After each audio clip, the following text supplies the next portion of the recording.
Target Center in Minneapolis. It's the 2000 NSP WCHA Final Five Championship game. Tonight, the two best teams in the WCHA battle it out. First place and #1 ranked Wisconsin against second place North Dakota, and the action comes to you live on MSC. Hello again, everyone. Along with Paul Brown, Tom Reed, and Doug Woog, I'm Frank Mazzacco, and welcome back to Minneapolis for this championship game.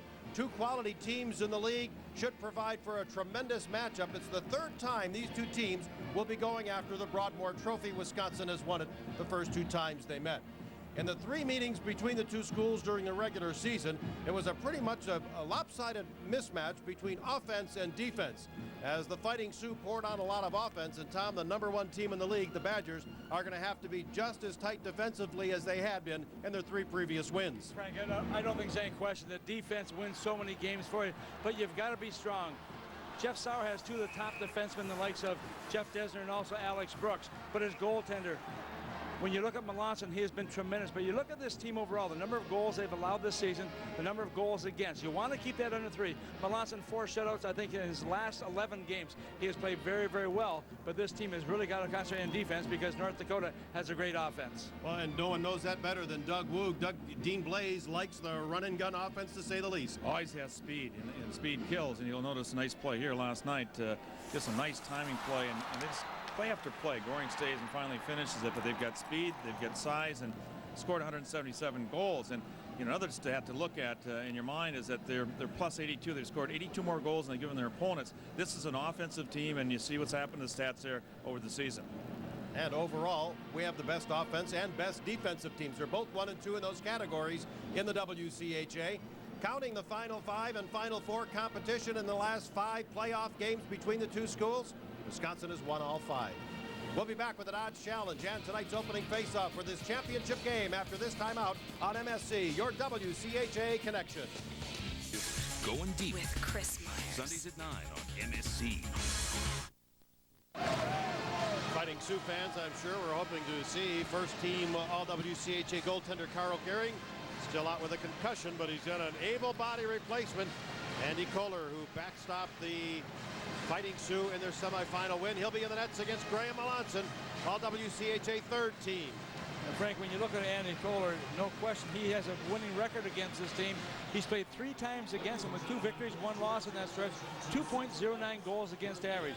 Melanson, only 4 times in his career has he faced 40 or more shots. All of those games against the Fighting Sioux, 3 of them this year. That's an amazing number. Is it ever? Well, the Badgers fans have enough to cheer about tonight, but they just heard that their own team, basketball team, moved on, won their game today, so they're all hyped up here as they heard the announcement about 2 minutes ago. We speculated a little bit yesterday, Doug, how interesting it would have been if the basketball committee had moved the Badger basketball team to the Metrodome for the regional here. With this going on here this weekend, might have had a lot of Minnesotans going up north to the lake, maybe. Get out of town. Here's a look at the all-time series, which the Badgers lead by 67-46. And in playoff competition, 12-2 and 3, as we told you, including the last 5 straight. We're underway in this championship game as Andy Kohler steers the puck into the corner. Now Dustin Cook for the Badgers out at center ice, dropping it back. Here's Alex Brooks. Brooks trying to shoot it in, but he may have shot that one in off of the face mask of Jason Ulmer. Puck comes down in the corner. Travis Roach goes after the puck, number 7. Roach, a member of the all-rookie team. Roach after it again and swept away from him by Matt Murray and then cleared around far side by Gorin. They get it up on the far boards to Ulmer at center and he dumps it in. And before Missouri goes after it, he elects to come back on a change. What a hit back behind the net. Thrown by Ryan Beda, who waits for the puck when it comes through. A blast from the line by Commodore. Desner was turned away, and Jeff Desner, I believe, who was the object of that check. Mighty slow and getting up was he blasted. Well, Beda had fired the puck across ice off the boards, and then he just fouled on his own side, the left wing position. He comes around the net, and look at the speed he's got right here. All of a sudden, you can see Jeff Desner. He's lucky. He's got no place to go. He's trapped right here. He tries to prepare for it the best he can, but I'll tell you, that was one hard hit, and he felt every bit of that check. He played like that yesterday, Tom. I thought he had a great game. Either in physicalness, he can pass, he skates well. That was a legal check. Well, I talked about Wisconsin playing strong defensively and playing with some passion and also some physical presence. And I'll tell you right away, I have to eat my words because it's coming from the opposite side. Well, Dean Blaze will never have a soft team. No. Danny Heatley at center could not control it. Jeff Panzer turns it in over the line. Brian Lundbaum centers it in the slot, a bouncing puck. And it's tipped away by the defenseman back to the line. Now Mike Commodore through a screen. Boy, he missed by less than 6 inches. Mike O'Connell dumping it right back around to Brian Lundbaum. Checked in the far side in the corner by Dan Bjornley, who had an outstanding game last night against Minnesota. Puck comes right up the middle. Commodore hesitates, shoots, then it's blocked. It slips to center. Commodore ties up his man. And as Bjornley reaches for the puck, the Fighting Sioux bring it back in. Panzer, shot blocked, rebound. Melanson to save. Third try and a goal. The Fighting Sioux on the board. Well, that's the speed that's coming in here right now. You can see Scarpert and Panzer both coming in offensively. And it's going to be Jeff Panzer. Yeah, and Mike. Number 1 team this year in the WCHA, voted to that for his outstanding play, and he comes in with his 19th goal of the season. That early goal is so important, keeping the puck in the zone. Commodore was able to keep up along the boards and make the offense work for them. Right here, you can see in the little second effort here, as Panzer comes around, he just gets the last piece of it, and all of a sudden it's in the net. Heatley had the puck initially, couldn't control it there. There's the initial shot, and all of a sudden Panzer kind of reaches around as it comes off the pad of Melanson, and it's in the net. Single assist so far at 135. Long shot by Nicky Searon. Kohler gets it, paddles it away, and then in the collision, the goal comes loose. Andy Wheeler is there, as is Aaron Schneekloff. And the whistle blows. We'll have a face-off, and there's a look at Jeff Panzer. Maybe lost an edge. His skate tended to, it looks like. Frank, it's sometimes you're a little bit fortunate too. Panzer's left-handed. If he's right-handed, he doesn't put this puck in. The fact is he's got the stick on the open side. Gets a chance to swat it in. But a great play, goes to the net. Searon gets ready for this face-off now. And it's pushed out of there by Jason Noterman, and in the scramble, we get another whistle. So there's been a change in the lineup here. Trevor Hammer has moved to a wing, from a defense to a centerman, and Jason Noterman played with the linebacker from Minnesota at Rochester Mayo. Played also junior hockey. He's been a wing most of his life. He's been instilled at the center spot tonight. Scoring at home, you'll want to add an assist to Mike Commodore on the North Dakota goal. Out at center ice, it's knocked down. Bjornley picks it up, got it in over the line, but it's taken right away by Brad Defoe.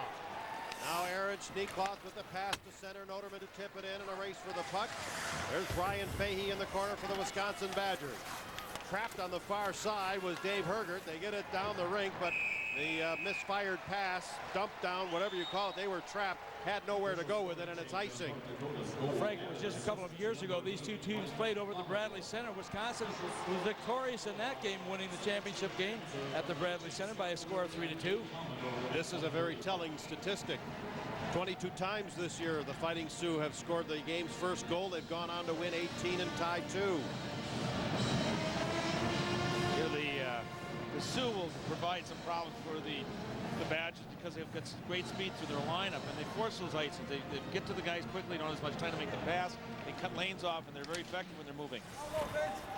Up on the far side, Beta couldn't control. Long shot by Lee Gorin. Back behind the net, it's whacked away. It comes loose to the corner. Laid back by David Huckalo. Here's Bjornley working it around, and now flipped to center by Hergert. It's blocked at the line by Gorin. Still in the zone. He battles to move it in deeper. Big physical presence by Lee Gorin. Sometimes you'll see it on the boards. Right there, you saw it at the blue line. Ulmer's centering pass is taken away, and now it's brought by Huckalo to center with Ryan Kreck. A little give and go. Ryan Kreck tried to work it in. Travis Roach knocked it away, and Ulmer fires it to center. Beta slap shot, stick save Melanson, and the puck leaves the rink. Coming up on the 3-minute mark of period number 1. And Panzer's goal is the only goal of the game.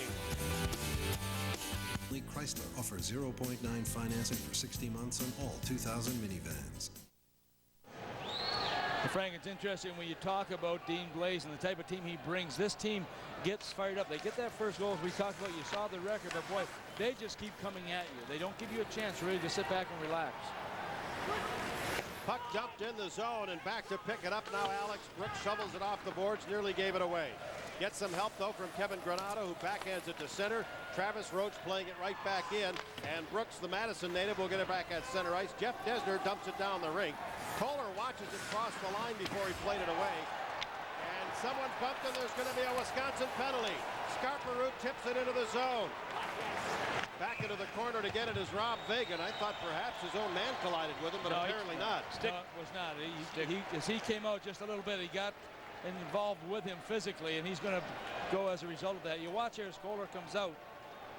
As he starts to move right here, he just takes a stick against the pads, and all of a sudden he's gone. So that'll be the first penalty of this game. Kevin Granato, the junior forward, heads to the penalty box where he will get a chance to sit down. That coming at 3:27.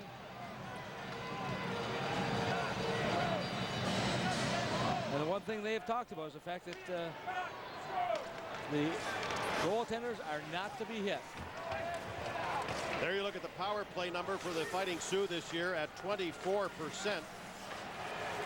They are ranked second in the WCHA, and the penalty kill for the Badgers, a surprisingly low 7th place in the WCHA. Now a check by Roach back behind the net. And it's dumped all the way down the rink. Well, that call by Don Adams certainly sets the parameters very early. The players know now, stay away from the goalies. Roach having trouble with Siren. Nice pass to Ulmer, who turns quickly to bring it to center. Lee Gorin hits the line, chased outside, hangs onto the puck. Pass was deflected. Roach, a great play, and then Mazurek had to go off the heel or tip of his stick. Kind of fluttered back behind the net, and Wisconsin is able to get it out. Out Chad Mazurek to get it again, the sophomore from Regina. Pass is deflected. It's back out at center. Scarperud plays it in, but actually hands it away to Jeff Desner, who gets it right back out of the zone. And Aaron Schneekloth will regroup, throwing it across to Mike Commodore. Dustin Cook on a little bit of a forecheck there. And now brought to center ice by Jeff Panzer, who scored the game's only goal. Panzer in over the line. Here's Scarperud in the corner. Still 40 seconds on the power play. Panzer to Schneekloth. Center point shooting deflected. Big save Melanson. Here's Commodore to get it again. Back into the corner. Scarperud. Lundbohm takes a look. Back to the point. Schneekloth. Ryan Lundbohm fakes the shot. Passes it. Panzer short angle shot. Tipped away by Desner. Now Commodore. 15 on the power play. In the corner. Panzer. He hands it away. Driven that to the line where it's blocked by Schneekloth. Nice play to Commodore. Down low, Lundbohm, backhand by Panzer. I think he might have been passing, and it goes into the corner. And Cook shoots it down the rink, and that'll wipe out the penalty to Granato. Great play by Schneekloth back in the point position, using his body to keep that puck in the zone. Boy, great puck movement. There was only one shot on goal on that power play, and here Melanson making a save from outside the circle, and he holds on. Let's go to ice level. Paul Brown has an injury update. Frank, good news for the Wisconsin hockey fans. Jeff Desner was laying down by the Badger locker room. The medical staff was looking at him.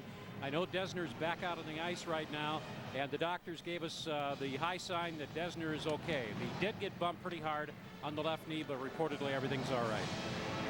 Well, no question, that is good news for the Badgers. He's an important part of that defensive part of this team. Paul Brown will be with us at each intermission and during our post-game show after we have crowned a champion for the 2000 season. Brad Defoe battling for the puck. Here's Peter Armbrust. Boy, did he take a good solid check back there from Mark Jackson. Here's Jackson after the puck again. And the Fighting Sioux get it on the turnover. A shot from the point by Mazurek wide of the target. Armbrust shooting it around. A centering pass is deflected as Jackson goes down and was on a bit of a dangerous situation there because Kevin Spiewak was nearly right on top of him. Skates first. Fahey plays it to the far side, and the Badgers are having a fitful time getting out of their own end. Well, that's the pressure that's being applied by the Fighting Sioux right now. The Sioux have outshot the Badgers 5-1 in this contest. Puck tipped to center ice. It's loose at the North Dakota line, and it'll come to Travis Roach. Roach knocked it away from Wheeler, but couldn't take it away from Heatley. Heatley bringing it in, works it over to Steve Reinprecht back into the slot. Here's Bjornley. Lines up the shot. A glove catch by Kohler, and he'll hold on to what looks like to be a relatively routine save. North Dakota with a 1-0 lead over Wisconsin in the championship game.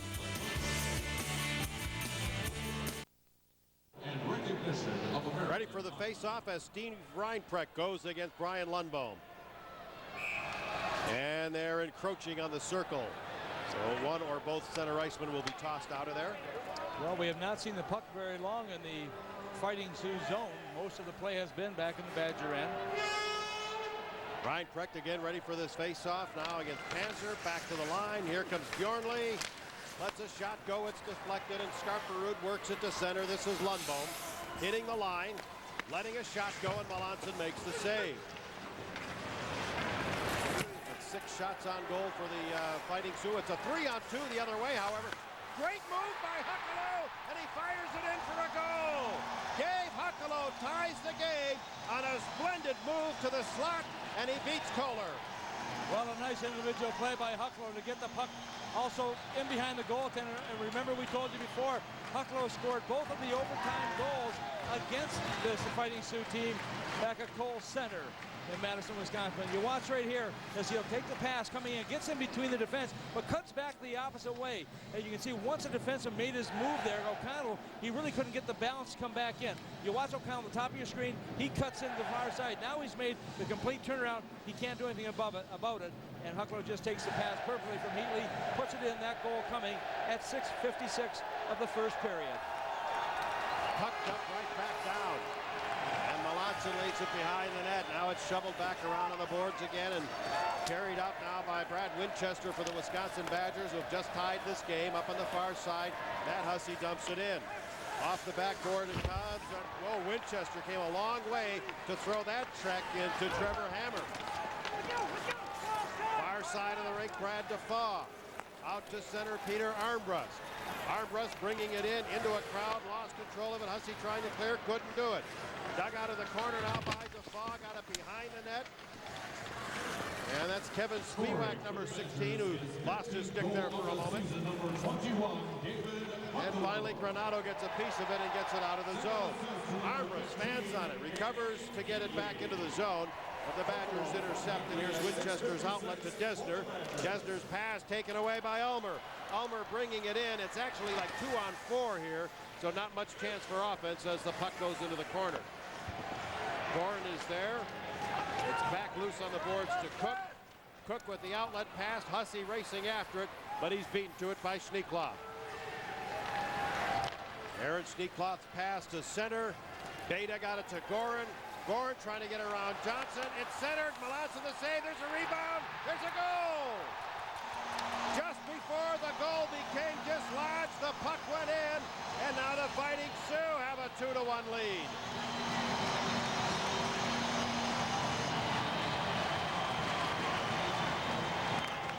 Frank, the play in your own zone is critical. Doug, you've seen this time and time again. Defenseman gets the puck deep in his own zone. Schneekloth with the puck right here, takes a look, then he makes the outlet pass right here. That pass is right to the tape as he makes the pass up to Beta. Beta makes the pass to Gorin, then he follows up with a play.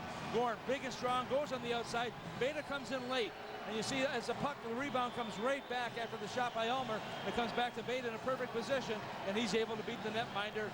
And Melanson had no chance there. Big rebound coming back. The net comes off, but it's too late. Defense not taking the man, not looking to who's the late man coming in. Having a good call there. It would have been interesting if hypothetically Jackson knocked that pipe off on purpose. Would they have called it or not? Jackson being in the red and white. Beta's 16th, his 4th point of the tournament. He had 3 assists in yesterday's game against St. Cloud State. Puck apparently, well, play is good, I guess. And now back out at center. Here's Jackson, floating it high into the right wing corner. And as it crosses the red goal line, it gets a little rough, but the icing whistle goes. And while they settle their differences, we'll take a break. It's a 2-1 North Dakota lead.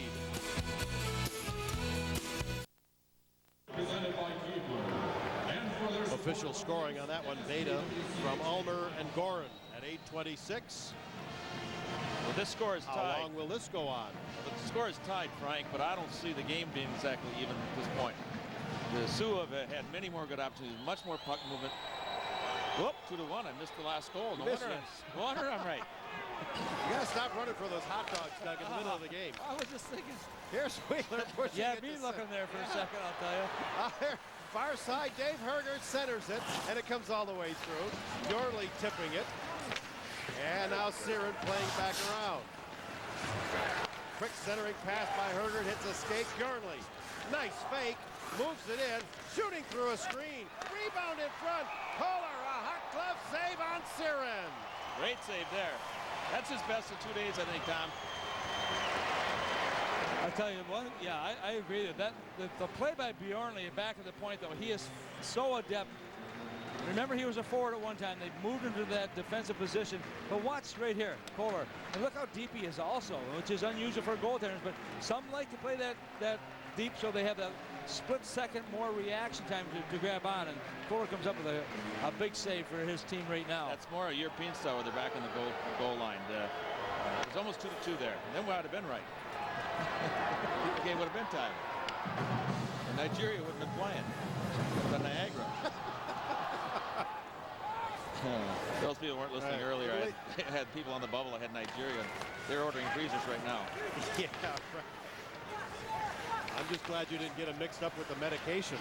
I'm not sure I know what that means. It begins with a V, Doug. Some men are taking it now. Loose puck to Brooks. He drives it out of the zone, and it's knocked down by Hammer at center ice. They get it in. And as they shoot it in, Ulmer was ahead of the play. The offside whistle goes. Time to take a look at our Ream team. Who's hot, Tom? Boy, no question, Jason Ulmer just continues to play so well, Frank. 7 assists in the 4 games against Wisconsin this season. And he is the senior out of Wilcox, Saskatchewan. Not very big at 175 pounds, but I'll tell you, he's one of those guys we talk about being one of the players who's got some speed. He's got some lightning in those skates, and he makes those things happen.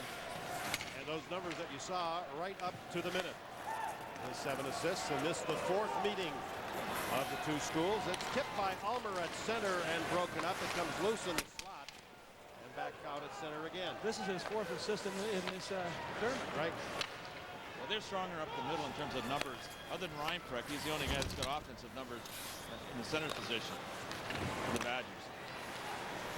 Back at the blue line, here's Brooks. We've just passed the halfway point of the period. Heatley bringing it in. And it's played by Beta back out at center. Here comes Gorin. A threat every time up the ice. Gorin's back behind the net, and it comes loose to the near side.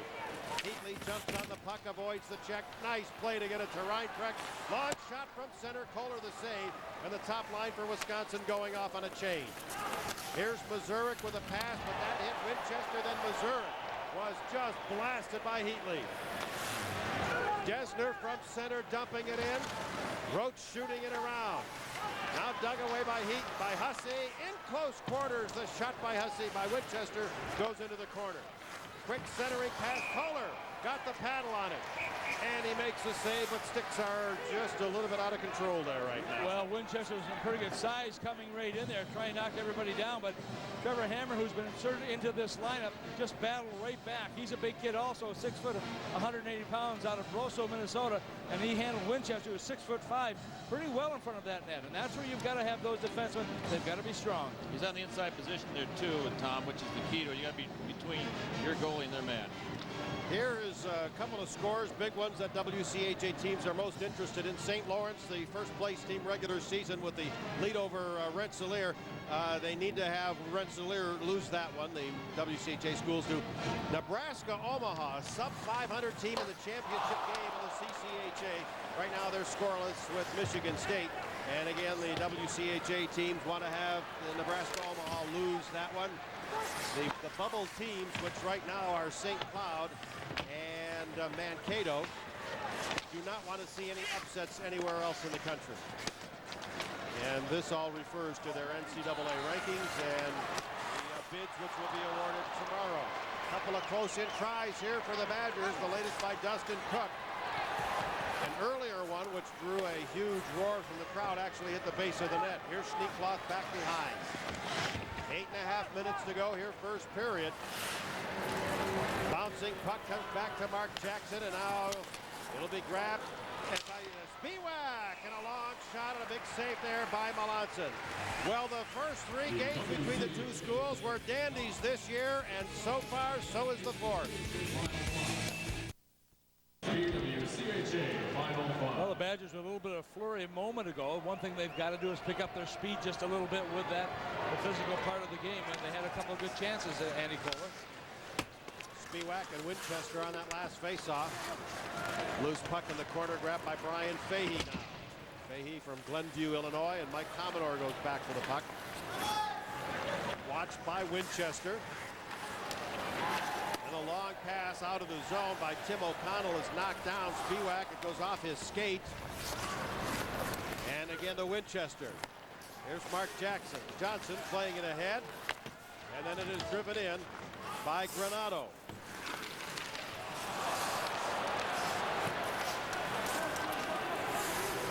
Dumped in from center ice where it is knocked down by Jackson. And loose again to Armbrust. Winchester gets it back out at center. Commodore dumps it in. Fahey picks up the puck. Badgers starting to make a change. Fahey to center. Dumps it in on Kohler. Left point, Wheeler. Turns and shoots. It was deflected by Goring.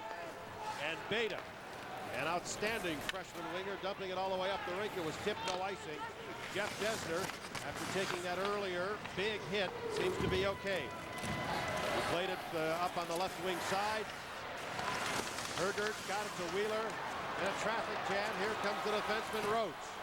Takes a look, sees no other forwards with him, says, I'm going to dump this baby in. And Brooks behind the net. Lays it around for Desner once again.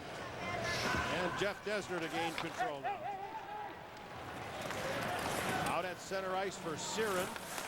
Lundbom tied him up, knocked the puck loose, and also forces the offside at the North Dakota line. And these two teams very evenly matched in WCHA competition this year. North Dakota had 113 goals for. Wisconsin had 112. And in goals against, North Dakota was at 66 goals against, Wisconsin at 70. So these two teams are very, very close when it comes to those stats. And that's the same type of game we expect to see here, very tight. We've got 5 of the top, six? That's right, 5 of the top 6 scorers in the league on the ice here tonight. Reinprecht leads them all with 65 points. Jeff Panzer right behind him, 59. Long shot is deflected. It goes into the corner. Frank, also those two players you mentioned are both candidates from the WCHA for the Hobie Baker Award. Also in the likes of Reinprecht and Panzer. And if the committee picks either one of them, there will be an excellent Hobie Baker winner this year. Glad I don't have to make that choice. Not to mention the rest of the guys around the country. From center, Bjornley dumping it in. It comes off the back of the net. Reinprecht. Now they center it. It comes through the crease. Kohler was lucky that one didn't hit him. It might have gone in. Hale plays it out at center ice. Defoe brings it in. Hale heads for the net. Defoe's shot stopped by Melanson. And he gets down on it as Heatley takes a swat at Spiewak. Spiewak, I think, was the reason that puck went through the crease back in his own zone as the puck was coming out from the boards. It hit his skate and went through, but then he gets right back into the play coming up the other way. Danny Heatley, the premier player, the freshman of the year in the WCHA, making his presence felt as well. There's a look at Fahey, very strong on the point for a freshman. The Badgers do a good job of collapsing on their net. I mean, and the puck goes to the point. They have a tendency to stay in a kind of a circle between the dots and the middle of the rink. And the shots are taken, they collapse down well. They go between their goaltender and the offensive player as well as anybody in the league. And here's Fahey to take it behind the net. Danger there, of course, like being careful not to screen the goalie as you come back in on it. But they dive in front of shots. Remember Mark Wilsicki and Burnsville? They've had a history of shot blocking. They'll take their chances. Sean Hill. Oh, little action behind the net, guys. Well, we have Cookers getting into it right now with Kevin Spiewak. So Spiewak's been at both ends of the ice involved in some of these altercations. He's also a freshman. He's out of Schaumburg, Illinois, at 5'10", 180 pounds, and one of those players who played played in the USHL for a couple of years with Omaha. You know, one thing I don't understand, you know, Cook's mask was up around his schnoz. They're supposed to fit tightly, and it's supposed to eliminate that movement. But every time we've had an altercation or a little play like that, watch where his chin strap ends up. Whoops, sticks high.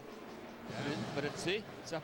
I don't know why they move like it's supposed to. That corner strap's supposed to eliminate that. That's an NCAA ruling. The penalties will be even. We'll pick them up now. Dustin Cook, 2 minutes for cross-checking. And North Dakota, number 16, Kevin Spiewak, 2 minutes for roughing. This will be good. It'll be a little open ice. Both teams move the puck around a little bit. Hasn't been freewheeling enough for you? Well, I thought the last 5-6 minutes it died a little bit. Earlier, I thought it was that kind of game.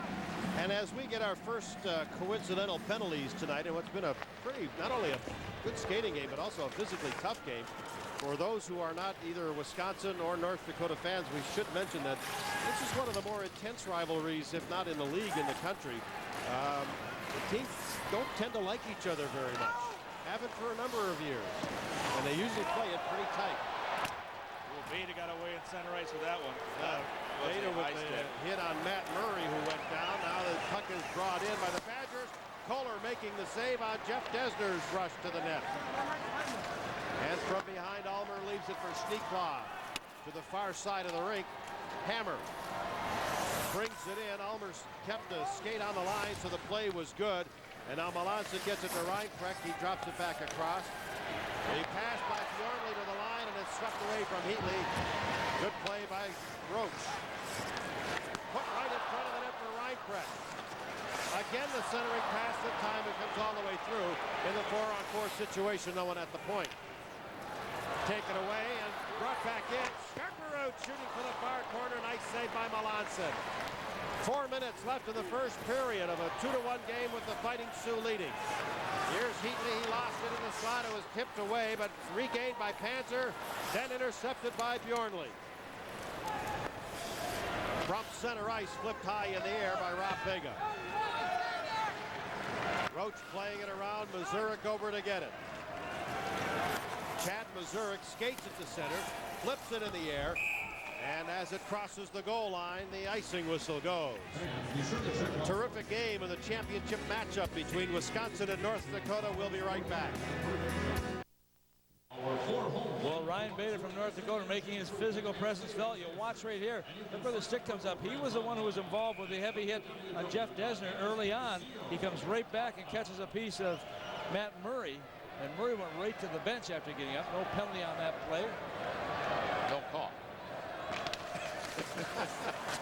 Well, that's accurate.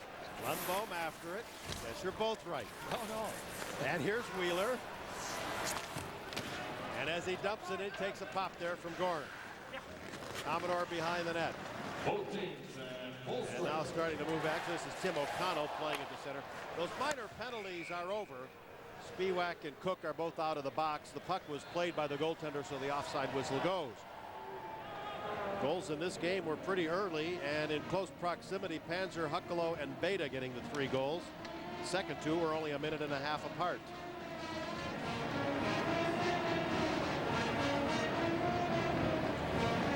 .3:12 on the clock.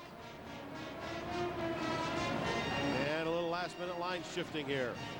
Badgers are going to bring Matt Murray out, so he survived that high stick collision. Jason Ulmer for the Fighting Sioux. And Ulmer battles to get the puck up ice, and then he got popped pretty good by Jackson. I'll guarantee you both Murray and Desmond will be looking for Beta when they get that chance. Well, that's Dorman's job in this line, too, for the Badgers. He's supposed to be, a heavy-duty banger in there. It's his role. Whoop, he's banging with a stick. Puck dribbling around, and now it comes over to Lee Gorin, who brings it at center ice. Gorin, number 4, takes quite a hit there. A third-round draft pick of the Boston Bruins back in '97. Gorin tied up in the corner. There's a guy, Tom, there's drafted, what now, almost 3 years ago. Hanging in there, going through the college career. Gorin now in his junior year. We haven't heard any noise about him making the jump pro early, but boy, he's really developed, and good for him to have this college opportunity. Well, you're absolutely right. I think here's a 3-on-1 time. Now Gorin in the slot, and that puck was tipped away at the last second. Sorry, I set you up there for that pass. Well, I was looking at Gordon's in his senior year, actually. So he's been able to go through this. And he's like a lot of the players who played at Michigan at one point too, Frank, with Red Berenson. And they stayed the full 4 years. They wanted to make sure they got that experience, and it pays, I think, some big dividends for some of those players. I think he was a major junior player, wasn't he? He had to sit out that freshman year. I don't think he played his freshman year. I could be wrong. I don't remember. Okay, let's see if we can find that out. Here is a shot by Granado, and that's a stick save by the goaltender, Kohler.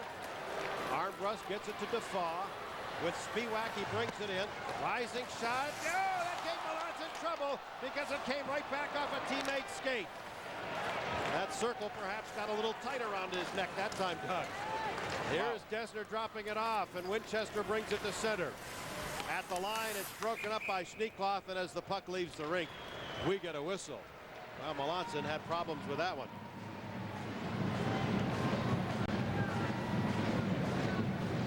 This high shot will come off his body and then off a skate right back to him. Well, you watch here as he has to go up high with it. Gets it off the shoulder, the left shoulder. It's bouncing here. It's tough to control. It's in that situation. And all of a sudden, you can see it comes right back to him. His own teammate having a little bit of a problem. I believe that was Dustin Cook coming back in, kicked it with a skate. But boy, when it's in that position in front of the net, anything can happen. Melanson doing a great job of following through to hold on. Coming up on a minute left in the period. They force it to center. It might be 3-on-1. Panzer ahead to Lundbo. Slap shot. That's deflected. A big defensive play by Rob Vega. Reinprecht wheeling right back out at center ice. And now trailing the play, Huckalo. Huckalo on the far wing. Chased and centers it. That was broken up by Mazurek, but Heatley's shot is juggled and held by Kohler. Boy, Kohler was equal to that type of play also. That was a high shot. Sticks getting up once again. Danny Heatley may be a little frustrated. He's had a couple of chances here. Has not been able to drive one home. Still working on that. But the action at both ends of the ice, as you mentioned before, Frank, too. Margaret did a nice job on the 2-on-1 to deflect the puck one way. It comes right back the opposite way. Watch the position of Kohler. You see as he moves across ice here, he's still pretty well square on where that shot's going to come from. Heatley coming into the frame here is able to pick up on that puck, trying to go high with it. Kohler's in the right position. That's that quick release we were talking about yesterday from Heatley. He was in a terrible balance position there. Still got the shot off. Yeah, well, that's a sign of one of those, he's one of those players who's got great skill. And he let another one rip. Coming up on a half minute left now. Alex Brooks back to get it. Brooks to Reinprecht. Stripped to the puck by Gorin. Brooks gets it out of the zone. Dumped right back in by Ulmer. The Fighting Sioux touch up. Now from behind the net, Desner. Nice pass to center. Huckalo ahead. Lost control of the puck. Took the check there from Roach. Well, the thing with Roach there, he didn't get the man, he didn't get the puck. But what he does there is the delay so that his teammate can pick up that loose puck. Mazurek tried to hit Heatley there, but got mostly boards and glass. Here's Gorin, and the horn will bring it in for this, the first period of play. All of the goals in the first half of the period. The first by Jeff Panzer to get the Fighting Sioux a 1-0 lead. Huckalo answered to tie it at 1, but only a minute and a half later, Ryan Beta went to the net hard and scored on a rebound. Here comes our first intermission lineup. Paul Brown will visit live with Jason Ulmer, and we'll also talk to the commissioner of the WCHA, Bruce McLeod, about NCAA playoff possibilities. Then back upstairs for highlights and stats of our first period. Championship game, 20 minutes done. Fighting Sioux 2, Badgers 1. Thanks for joining us, and welcome back to downtown Minneapolis for the 2000 NSP WCHA Final 5 championship game. Along with Paul Brown, Doug Woog, and Tom Reed, I'm Frank Mazzacco. And so far we have been highly entertained. A very good first period of play between first place Wisconsin and number 2 seed North Dakota. Great college hockey. Yeah, no question, Frank. And we've got a pretty good contingent of fans, ultimately from both sides of the state of Minnesota, from Wisconsin and from North Dakota, who are pretty well into this. If you look at the Wisconsin band, tremendous entertainment they give, not only at home but on the road. Before we start this period, let's go to ice level. A quick update from Paul Brown. Frank, down by the Wisconsin locker room, the coaches are very upset with the performance of the Badgers in the first period. They felt that North Dakota played with a lot of an intensity, and they're playing for something here tonight versus the Badgers. Jeff saying at this point his club was basically going through the motions in the first 20 minutes, and they send that message home pretty clearly, guys. Well, I don't think there's any question. I think that message was sent because you can tell there was a lot more jump in the step of the Fighting Sioux than there was of the Badgers. And that's good news to hear from the Wisconsin side, too. They're, as we've talked, and you heard Bruce McLeod talking to Paul Brown between periods, nothing to be decided here today with regard to the NCAA, playing for conference pride and the Broadmoor Trophy. All right, let's get you up to date on other scores, and these are all good news for WCHA teams. St. Lawrence with a 2-0 lead now over Rensselaer in the third period. And this score is mounting for the favored Michigan State Spartans, 3-0 over Nebraska Omaha, and Coach Mike Kemp, former assistant at the University of Wisconsin. And for those of you, I can't imagine there are too many people on the east side of the St. Croix River that don't know by now, but the Wisconsin basketball team beat #1 seed Arizona 66-59 in basketball earlier today. Back into the corner now. It'll be pulled away by Mark Jackson. Jackson after the puck again. Gorin over to get it for the Fighting Sioux. It was checked by Murray and couldn't get much on his pass. Brought back in by Cook. Goal post and a goal! Dustin Cook from a good 40 feet out ties this game. And that was not a good goal from a goaltending standpoint. Cook came in, made a nice little move to his left, just shot the puck. Time and time again we say, shoot the puck in the net. Sometimes those things will happen. And that's what happens right here. You watch here as he picks up the puck, comes in, just an easy one-on-one play, moves to his left, and the shot just beats Kohler. I don't know, looked like he was napping there just a little bit, but nonetheless, another assisted goal early on at 49 seconds, ties up the game at 2. Well, and actually Murray rubbed off the North Dakota player on the board. Puck popped loose, and Cook took advantage of it. They fired the puck all the way across, so we've had 2 early goals in this game. At 95 seconds of the first period by Panzer, and now at 48 seconds of the second period by Cook. Icing here against the Fighting Sioux. Frank, they've already put on about a half a dozen checks in 2 shifts here, meaning the Badgers, and so whatever was said by the coaches seems to have made an impact. You've seen some hitting. Doman was involved in the first shift. He had another good hit along the rail, and by Murray, and all those things are starting to pay some dividends. That was an icing that was caused by a check along the rail. It'll get you in the game if you start hitting somebody. Mike Commodore over to give Andy Kohler a few words of encouragement. Probably saying something like, don't worry, man, we got enough offense here to blow anybody off the planet. They might. Here's Heatley. Trapped at the line. Lundbohm playing it in. It was knocked out by Vega, at least to the line. Panzer, then to Lundbohm, now into the corner. Here's Scarperud, but he's checked. Huckalo trying to get it out. He's trapped. He goes cross rink, gets it out of the zone.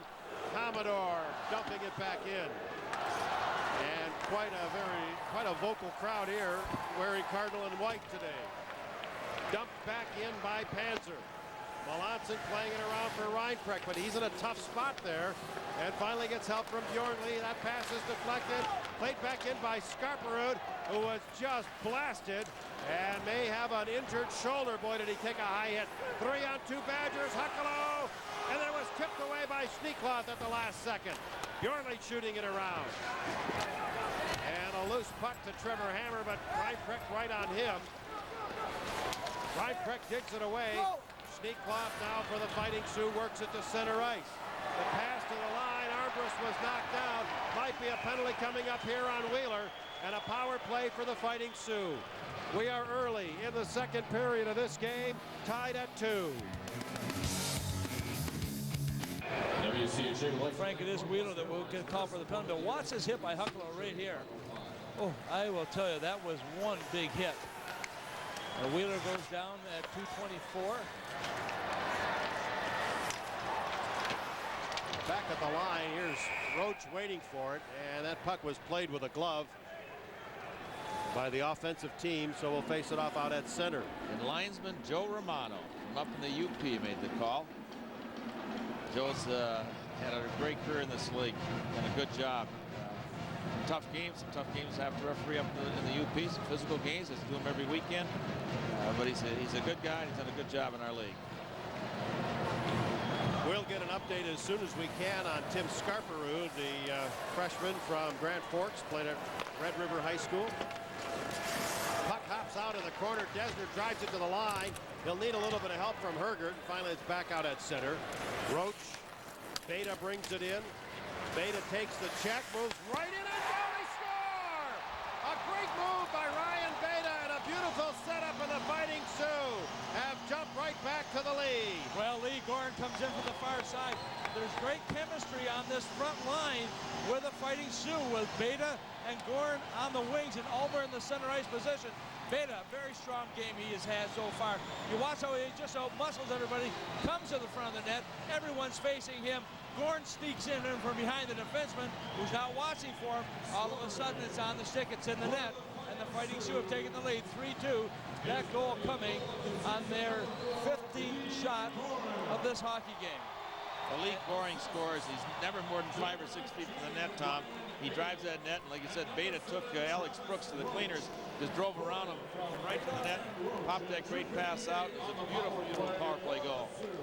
30th goal of the season for Gorin, and the 58th of his career. Off the rail, Spiewak waits for it. Here's a centering pass by Defoe. Ryan Frank couldn't control Commodore, dumps it in. Bjornli checked by Armbrust. Commodore shooting away, it goes wide.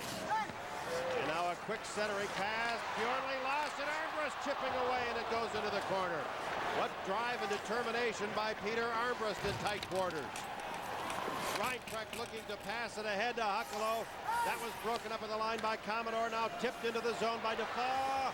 And Melanson covers it with Spiewak right on the doorstep.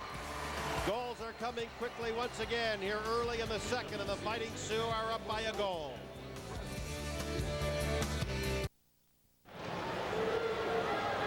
Well, Frank, that top line for the Fighting Sioux have picked up 14 points in the 2 games they have played, and there's still plenty of time remaining in this second game. So they are on a roll. But Beta has just, as a freshman, has just had a tremendous series playoff competition. And we don't have they're right in front of the net. There was Lundbone trying to jam it in, but it went wide. And the Fighting Sioux have had about 3 good chances here in the last 15, 20 seconds. Dustin Cook brings it in. Cook checked off the puck by Schneekloth. Oh, Schneekloth's going to get a penalty. They call it a tripping penalty. Let's quickly take a look at Powerball stats through 1 period of play. After 20 minutes, the Fighting Sioux had a 14-11 edge in shots, but the Badgers had the edge in scoring chances. On the power play, the Fighting Sioux 0 for 1. Wisconsin, even to this moment, has yet to go on its first power play. Here's a look at that penalty on Cook. Schneekloth. See how he extends the leg right there? He brings that right leg of his just over just enough as Cook tried to stop. And he got caught a little bit flat-footed. I think he felt that Cook was going to keep going. He had to line up along the boards, but he had to bring the leg in to take him down. Blast goes wide off the boards. This is the first Badger power play of the game. And here's a shot by Healy. Pick, saved by Kohler. Oh, somebody dropped Kohler from behind, and they let play go on. A look at the power play and penalty kill numbers for this season for the Badgers, 22%. And an 84% kill for the Fighting Sioux. Heatley got it in over the line, and it's shot right back out at center ice by O'Connell. Here's Brooks in his own end. Tipped along the near boards, and now grabbed by O'Connell again. He goes cross rink. Roach calmly takes a look, dumps it down. Melanson leaves it behind the net. Here comes Danny Heatley. Out to center now.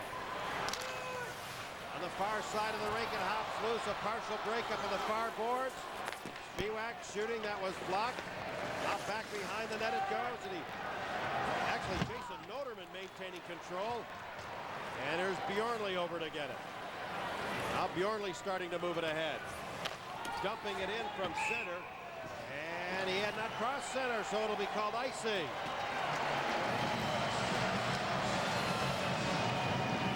Well, they talked about goaltenders being not fair game here, and they're going to call those penalties. And you watch right here as the shot comes towards the net. Watch him behind here. Right here, as Hucknall comes in from behind and hits him. You can see Don Adam looking. Should you called that one? Well, perhaps, but I think that Dean Blay's not very happy. He's got 2 goaltenders who've had concussions. Carl Gehring cannot play in this because he's not been cleared because of a concussion.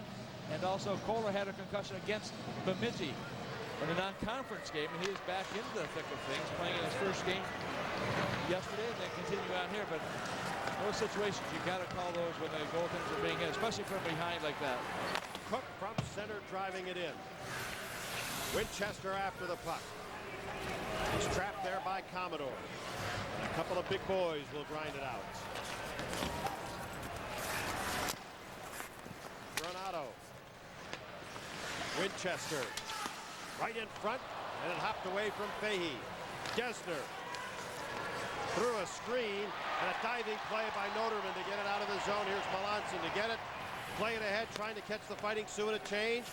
Cook got it to Granato. He dumps it in. Commodore turns to look at the penalty clock, which is winding down, and now it's over. Schneekloth steps on. Far side, Bjornley forces it right back around the horn. And Cook takes quite a whack from Commodore. Winchester gets to the loose puck, pops it to the side of the net. Winchester after it again with Mazurek, number 27. And from behind the net, a wraparound try. And Kohler makes the save on Granato. We'll take a break. The Fighting Sioux with a 3-2 lead back in Minneapolis after this. The Last Word, weeknights at 5:30 and 11:30 on MSC. WCHA Final 5. Dodge. 3-2 the score. I just going to give you the shots on net, except they've disappeared from the board. Yeah, they've had a little more trouble than they'd like to admit about that shot clock here this weekend. Which, of course, does us no good. We live and breathe by it, of course. Allner over to pick it up now. Actually, Beta out at center ice. And Bjornley back to pick it up. We haven't had the luxury of seeing Beta on a game in and game out basis, but Tom, your earlier comment, he is really, I don't know if this is a coming out party or not for him, but he's having a great weekend. Well, you know, so often, Frank, a player, backhand centering pass deflected. by getting involved early on physically, gets him into the game. Here comes Gorin leading Beta, and he's chased outside by Fahey, who played it extremely well. Gorin in the corner again, and a wraparound try by Spiewak, and that goal has become dislodged, and we'll get a face-off. Time to take a look at our Tires Plus trivia question for this championship game, and the last one of the year. Name the 2 goaltenders from these 2 schools to win an NHL Stanley Cup championship. Well, I'll take back my comment from last year. Julian Beretta does not figure in the mix of this one. I told you I was going to go with Julian Beretta no matter what the question was, but I have to pull it back on this one. Hey, we know it's not Willard Eichler, correct? It's not going to go there. Played back at the line. Commodore with a shot. It's blocked in front of the net. And now raced to center ice by Murray. He gets it in. And a check thrown by O'Connell to knock the puck free. Armbrust hitting the Wisconsin line, and he lost control of it there to Desner, who is about as steady as they come. Commodore dumping it right back in. Jeff Desner over to get the puck, number 16, and a member of the All-WCHA first team and the conference's Defensive Player of the Year. Brooks back to pick it up. Long pass to center. It was tipped by Matt Murray. And the Fighting Sioux 3-on-2 bring it in, and the pass was tipped. Spiewak, Scarperoux trying to play it in, and the Badgers here may have iced it, and Wisconsin a little bit at times, seeming like they're going back into their first period doldrums. Well, Desner made a nice play right there, but you're absolutely right, Frank. I just feel, maybe you do, Doug, too, also, Doug, that the Badgers just are not as hungry for this puck right now as the Fighting Sioux are. They are jumping on top of everything right now. Look at the record with Desner, plus 49, #1 in the WCHA. I'll tell you, he's had just a tremendous this year. In fact, you talked about it a little bit earlier, too, and the fact that he was a defensive player of the year in the #1 team. You can see why. No question. I agree. First 2 shifts, it was the Badgers making some hits. Since then, it's been all the good plays and the most effective plays was made by North Dakota because they're skating a little quicker, Tom. You know, when you think plus 49, he's done it on only 39 games. They cover up, and we'll have a face-off coming. Well, that means he hasn't been on the ice for many goals against. I don't know how many on the offensive side, but because you know his numbers are not earth-shattering. It means that he's just been terrific defensively. His offensive numbers, right? 26 points. That's that's good, but it's very nice for a defenseman. But I mean, it's a power play defense. That's a great year. Well, Tom, it's a career. Did you say a great year or career? Well, either or. Reinprecht gets ready. You got half your goals on the penalty shot, Tom. Against Lundvall, right to Heatley. Oh, Kohler made the save but lost the rebound. That was a spectacular save. It would have even been more dandy had been able to control that rebound. And again, an example of Heatley unloading in a hurry. Here he comes again. Reinprecht shooting. Nice deflection by Trevor Roach. Heatley had it for a moment, but it was tipped away. Wisconsin's top line out there, and the last couple of shots are giving Kohler fits. Here's Mazurek. Heatley breaks it up. Lundvall, and now Reinprecht takes it away. Right in front of the net, Heatley couldn't control. Here's Huckalo shooting, Heatley reaching, and it's tipped away. Brooks playing it into the corner.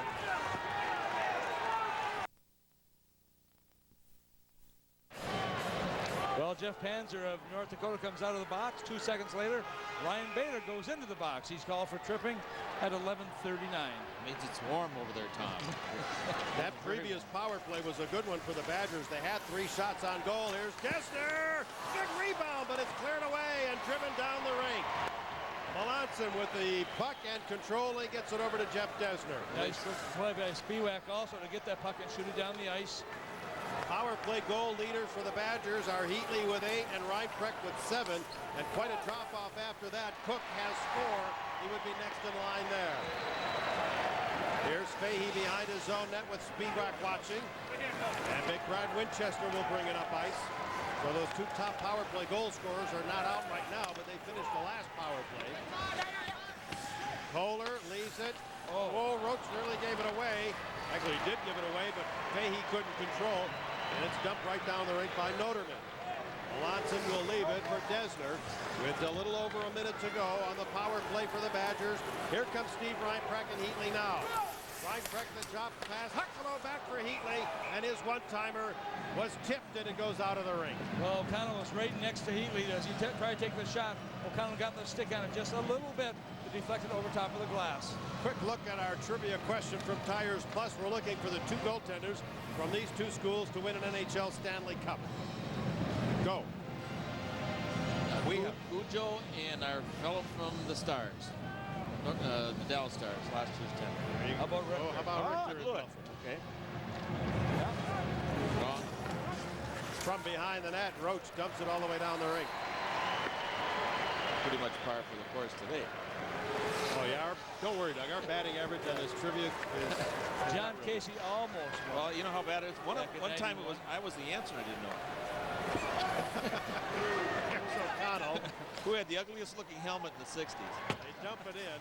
When are you going to change that, by the way? Oh, I can't. That thing looked like it came from Peter I Pan. think Don Lucia had the worst helmet I ever saw. Well, he wasn't on the ballot. That was Grand Rapids. We still have a half-minute power play here, boys. As this puck leaves the rink right now, you can talk about your helmets. All right. Actually, the Badgers have had a good flurry here the last 5 or 6 minutes. They've attacked. They've been frenzy around the net. They moved the puck well. This has not gone in for them.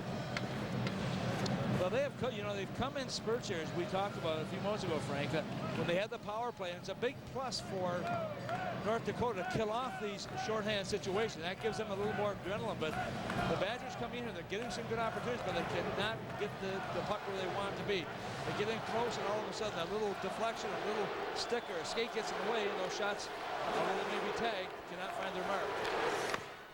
Nice save made by the goaltender Kohler.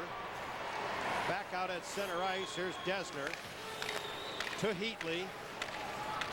Heatley brings it in offside. I think Huckalo was ahead on the left wing, bringing it in.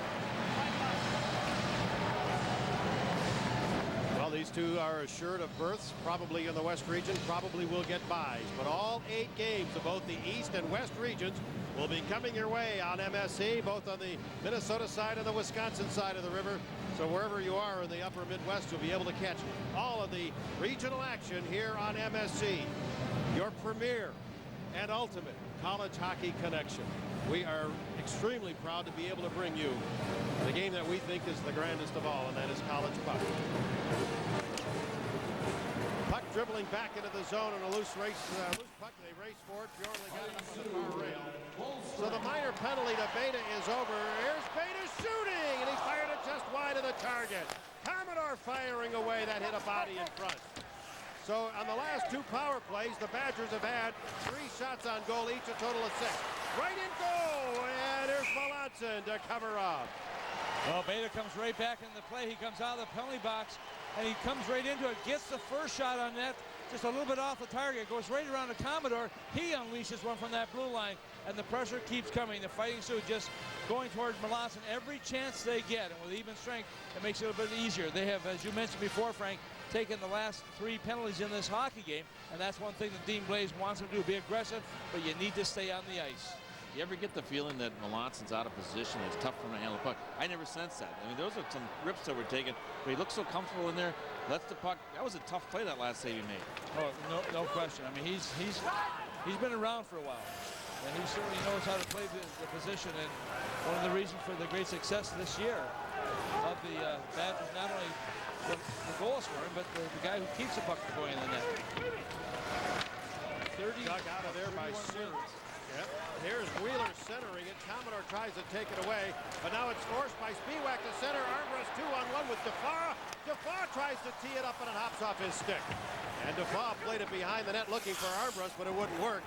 Wheeler got a beat. Berger. Oh, was he hit hard by Armbrust. And they dump it back in. Brooks from behind the net, chased by Defoe. The block at the line by Ulmer. Ulmer centering it. Brooks with the interception. Now Brooks with the outlet pass. Wheeler brings it up ice for the Badgers. Crosses the blue line, lets a shot go. It was deflected, actually blocked. And it's loose at the side of the net. Now Schneekloff with control. 5 minutes remaining in the second period of a 3-2 game with the Fighting Sioux leading. Gorin to center. He forces it ahead. Ulmer brings it in, but he brought it into a crowd, and right back comes Granato. Granato bearing down on Schneekloff. Goes cross rink. Here's Jackson shooting. That one takes off and leaves the rink, and we'll get a stoppage of play. Championship game for the Final 5 comes your way on MSC. Well, you saw that last shot by Heatley once again. North Dakota defenders doing a nice job of getting their stick in front of that puck and just deflecting it up away from their netminder. Draw back to the Badgers. Here's Bjornley.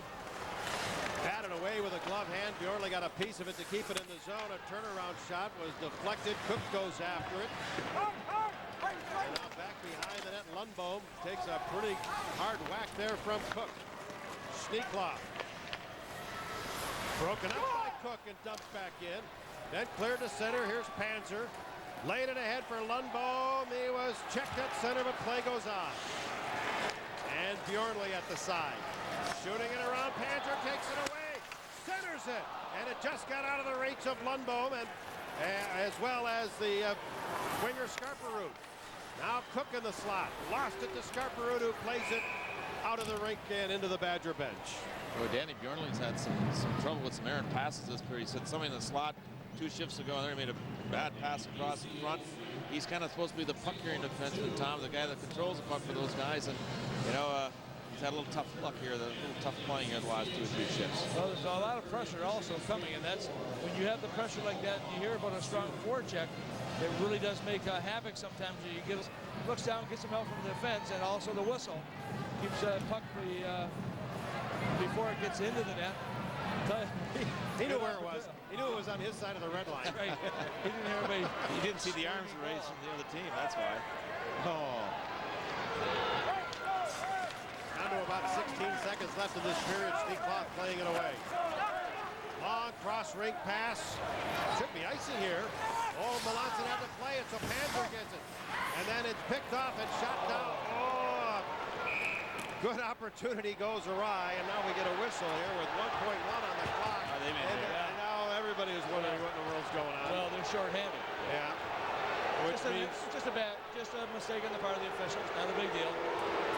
Big deal. Nothing at all time, right? It's 1.1 second left. Doesn't make any difference.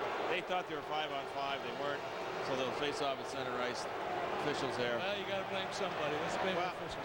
Well, yeah, it's their fault. It makes no difference. Matter no. You can tell Jeff not very happy. He doesn't like when linesmen get hit with pucks. That's get out of the way. Yeah, out of the way. How are they supposed to? a goal for each team in this period, and our intermission is about ready to get underway. One of those goal scorers, Dustin Cook, will visit with Paul Brown. We'll go back to our Sports Connection studios for an update, then back to the broadcast booth for highlights and stats of the second period of play. A goal each, and the Fighting Sioux maintain a one-goal lead. It's 3-2 after 2. It's grazed off the defenseman, and I got a break and a one in the net. Dustin, what does North Dakota do so well, and what are some of their biggest attributes as a club? They know how to win. They're an experienced team. They got a lot of, they got a lot of guys that have been there. They've been through the trenches, and they're very well coached, and they work hard every shift. If you don't come to play one shift, they'll pop it in your net. So, I think that's an attribute we have also, and we're still learning a little bit, but I think we're going to come out here in the third period and give them everything we got. And you guys haven't lost sight of the big goal, but yet there's a championship here you could win in the WCHA playoffs. Anytime you're playing for the playoff championship, that's the immediate concern. And we have one trophy under our belt, and the goal is to win 3. And this is as I told the boys, this is the second in the trilogy, if you will. So we're going to take care of it. Dustin, thank you for your time. Thanks. We'll be back after this timeout coming up right here on MSC.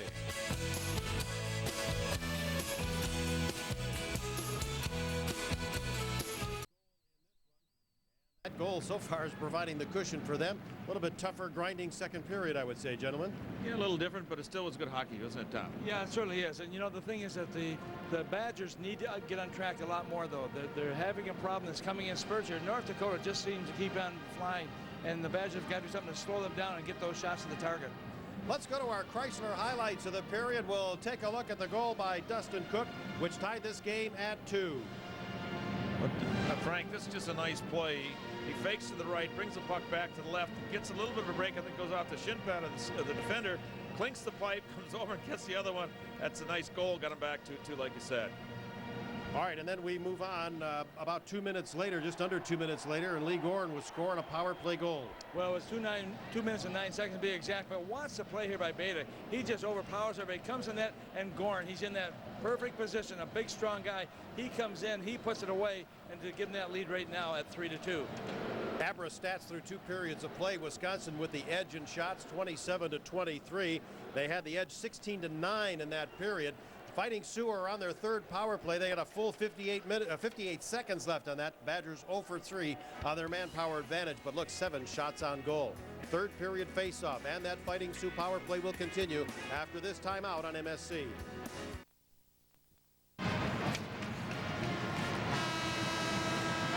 Just 20 minutes left in the WCHA season for this one, as we are at Target Center. Up regulation play. Plus perhaps overtime. I got them thrown off my game there. Right? All right, guys, you want to do? Here are the 2000 MSP WCHA Final 5. Want to wrap this one up in 20 minutes, or should we go to OT tonight? What's your pleasure? Oh, just, whatever it takes. I just want to see good goals to win the hockey game, whoever it may be. But I'll tell you, these two teams, they both know what it takes to be champions. Dean Blaze knows how tough it is to get to that number one position, did it for 3 years in a row, and then hold on to it because you have that target on your back. And now Wisconsin, being the champions in the WCHA this year during regular season, trying to get the trophy that accompanies the playoff tournament. Well, let's look at 2 period stats here. The Fighting Sioux have not lost when they've had the lead. You see, Wisconsin has only come back to win 1 game when trailing after 2. They haven't been trailing all year, though. Well, they haven't been trailing all year, but they're not alone in that department. We had regular season stats that show that only about 10% of the teams are able to come back from a second period deficit. Here it's a 3-2 game. And out at center ice, North Dakota with the power play. Coming down to 40 seconds left on it as it's dumped in by Roach. Melanson leaves it. Here's Desner. And he puts the puck up out of play. So a stoppage early on. Well, Wisconsin needs to kill off this penalty very quickly and then go from there. You want to make sure that they can get the puck down the ice, and the faceoff's always critical in your own zone. Beta, who's had a very strong game. We've talked time and time again about him in this hockey game. He has really made his presence felt. Number three freshman scorer in the WCHA this year, and on the all-rookie team. Face-off control by the Fighting Sioux. Roach drops it off. Here's Lee Gorin. Gorin already has a power play goal in this game. Mazurek over to get it, and they roll it in deep. Now back to Mazurek, but it's taken away by Wheeler. He comes up ice with Siren, shorthanded, and then he is dropped by Elmer, and back the other way comes Mazurek. Hits the line, gets a shot off, comes down off the glass. Roach keeps it in at the point. They drive it into Gorin. Gorin takes a look, puts it in the middle, and Wheeler tips it away, but not out of the zone. And here's Roach, a nice move. Roach with the shot that's blocked. He gets it again to Gorin at the side. A shot and a goal. Lee Gorin from on the goal line. His second goal of the game, and the Sioux are up by 2. Well, what a tremendous play by Roach back in the blue line. A couple of times he's able to keep the puck in the zone, and that's the critical part of this. When you've got the power play opportunity, you make the most of it. It may have expired at that point, but nonetheless, he was able to keep the puck in the zone, but using his hand on the blue line. You watch right here, and then finally the puck comes right to Gorin. It hits something along the way there. Nonetheless, it's in the net, and a big goal for the Fighting Sioux. It was going out, I believe. Tommy obviously hit a skate and deflected into the net. Yeah, it looked like he was going to go in front of the net with that shot initially. What I like about now it's Gorin, being reviewed right now. I don't think it'll make any difference, Tom. I don't think it was intentional. What I was going to say, what I like about Gorin, he controls the puck, makes good plays, and when he scores, he shows some enthusiasm. He's excited about it. He's enthused about the game. He has some passion. Made a good play there. Well, that will be a power play goal. Let's take a look and see whose skate maybe if it went off of. Yeah, that should be. I think it's a good goal. So do I. Well, we'll wait for the Don Adam to make the call. You know, I think a strategy here. If I'm Coach Sauer and the crowd getting excited, the team said, you may say, okay, we're going to challenge this one. We haven't had too much luck with it so far, but also what it does for your team, this goal will have no effect when it's counted for the momentum for the next goal. So you can sometimes, I think they do that in football. You know, the crowd's into it, so you just call it. Even if you may not, you give up a timeout, you say, you know what, that's worth the momentum call. Coach have a right to call a replay? Oh, they're the ones that can. I think they're the ones that can. Yeah, they have to call. I'm just asking, because we never but got the sheet which gave all the specifications on it. They can ask for a replay, but they have to do it before the play continues. They can't have the goal and then come back and later on and say, we'd like to review that goal. Like tomorrow or something. Or once a face-off. Once a face-off takes place, correct. Don Adam points to the center ice face-off dot. It's a goal. Yeah. And for Lee Gorin now, he continues a hot hand, having scored in 4 of the last 8 games. Goals, 4 in the last 8 games. And now a 3-game streak, which he has bagged 6 goals in the last 3 consecutive games. Well, I think that's got MVP written over for this tournament, unless they turn around and lose this game. He's just made too many big ones. Yeah. And too many of them. His 6th point of the weekend. Roach will get the only assist, and that's his 2nd point of the game. Yeah. Out of the corner it comes, and Sneekloff was there to knock it away, and the Badgers under the gun here a little bit, down by 2. Panzer in the corner, forces it ahead. It's chopped at the line by Skarperud. And shoveled right back in by Jackson, and it comes in on the goaltender Kohler. Hammered. Lundbohm got it to the line. Good block at the line. And now Sneekloff shooting it around. Chopped by Skarperud, still in the zone. Hammer can't get it out. Cook with a shot. Pad save by Kohler. Sneekloff played it to the corner, but the Badgers still have the pressure on. Doman had it for a moment. Now Cook after the loose puck. Cook is covered. Skarperud gets it out of the zone. Here comes Lundbohm, who can really fly, but Desner shuts him down. Lundbohm waiting, centering. Skarperud's backhand.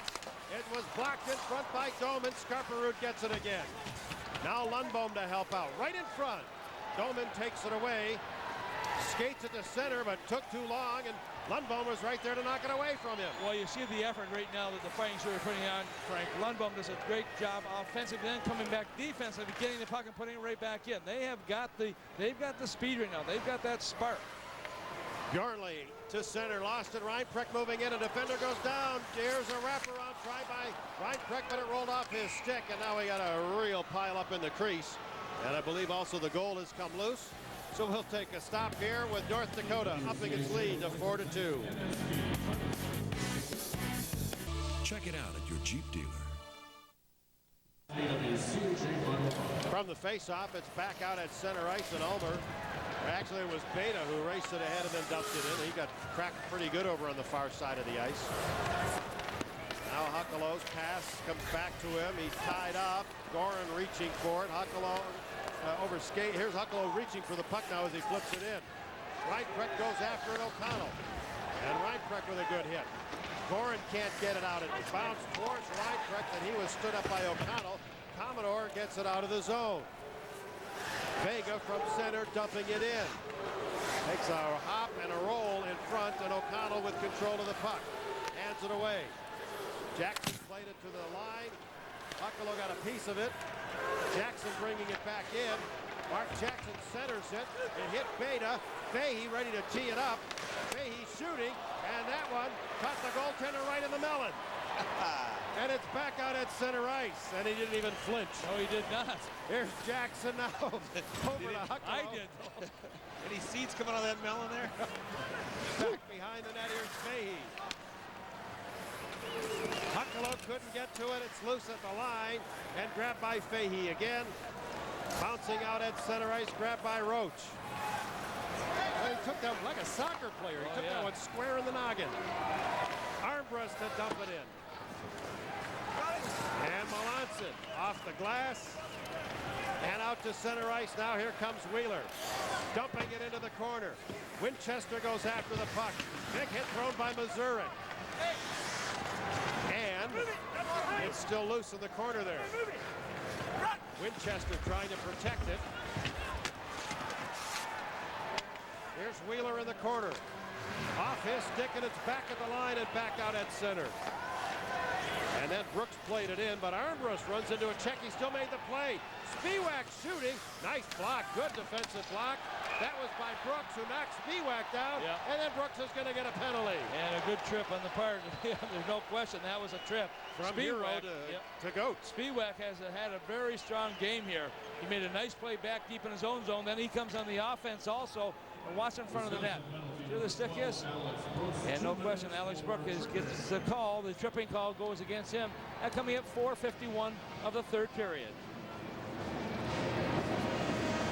A look at our Jeep Super stat for tonight. The Fighting Sioux of North Dakota have outscored the Badgers in the third period 7-2. That includes Lee Gorin's goal tonight. His 31st goal of the year, by the way. Didn't they get 3 goals in the last 5 minutes at the Kohl Center to force a game to overtime before Huckelow scored? I think they did. They were pretty much on the ropes on that one, down 3-0. They eventually lost the game, but came up with a marvelous flurry at the end. We're getting some final scores, and some of the other games will bring you up to date as quickly as we can. But right now, we have a North Dakota power play to concentrate on. Here's Roach shooting, big save by Melanson.